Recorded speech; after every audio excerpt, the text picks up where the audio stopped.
தேவனுக்கே மகிமை உண்டாவதாக. இன்றைய தியானம் ரூத்தின் புத்தகம். ரூத்தின் புத்தகம் வேதத்தில் 8வது புஸ்தகம். 4 அதிகாரம், 85 வசனங்கள். எழுதியவர் சாமுவேல் தீர்க்கதரிசி என்று சொல்லுவார்கள். ரூத் முதல் அதிகாரம் ரூத்தின் தீர்மானம். ரூத் 1:16 முதல் 18. 2வது அதிகாரம் ரூத்தின் உழைப்பு.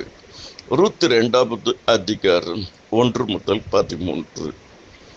3வது அதிகாரம் ரூத்தின் கீழ்ப்படிதல். ரூத் 3வது அதிகாரம் 1 முதல் 5. ரூத்தின் விவாகம் 4வது அதிகாரம்.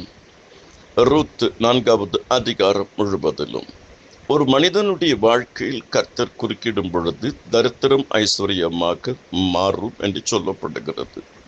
மோவாப் தேசத்தில் வர காலெடுத்து வைக்கிற வரைக்கும் ரூத்துக்கு தெரியாது தனக்கு ஒரு வாழ்க்கை இருக்கிறது என்று. நிச்சயம் கர்த்தர் சூழ்நிலைகளை மாற்றுவார். வெட்கத்துக்கு பதிலாக இரட்டத்தனையான பலன் வரும். அவர் சிறியவனை புழுதிலிருந்து எடுத்து எளியவனை குப்பையிலிருந்து உயர்த்துகிறார். ரூத்தின் புஸ்தகத்தில் ஏறத்தாழ 23 பைபிள் ஸ்டடி இருக்கிறது. ரூத்தில் 3 விதமான தீர்மானம். ரூத்தின் தீர்மானம், நல்ல தீர்மானத்தை நல்ல நேரத்திலே எடுத்த பொழுது நல்ல இடத்திலிருந்து நல்ல ஆசீர்வாதத்தை தேவன் நல்ல ஒரு நபர் மூலியமாக அருளினதை நாம் பார்க்கிறோம். எலிமெலேக்கின் தீர்மானம் தவறான தீர்மானம். தவறான தீர்மானத்தை ஒரு குடும்ப தலைவர் எடுக்கும் பொழுது அந்த குடும்பம் சாபத்துக்குள்ளாக போகிறதையும் அதன் மூலியமாக வரக்கூடிய விளைவுகளையும் நாம் பார்க்கிறோம்.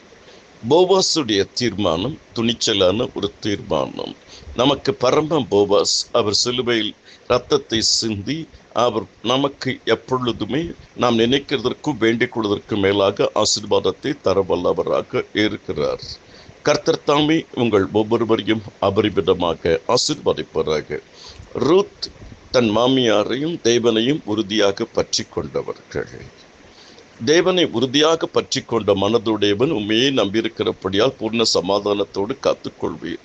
கர்த்தரை அண்டிக் கொள்ளுகிறவர்கள் பாக்கியவான்கள். உங்கள் துக்கம் சந்தோஷமாய் மாறும். உன் கண்ணீரை கண்டேன், உன் துக்க நாட்கள் முடிந்தது. இன்று காண்கிற எகிப்தினை என்றைக்கு நீ காண மாட்டாய். சாம்பலுக்கு பதிலாக கர்த்தர் சிங்காரத்தை கொடுப்பார். ஒடுங்கின ஆவிக்கு பதிலாக துதியின் ஆடை கொடுப்பார். துயரத்துக்கு பதிலாக ஆனந்த தைலத்தை கொடுப்பார். உங்கள் வெட்கத்துக்கு பதிலாக இரட்டத்தனையான பலன் வரும்.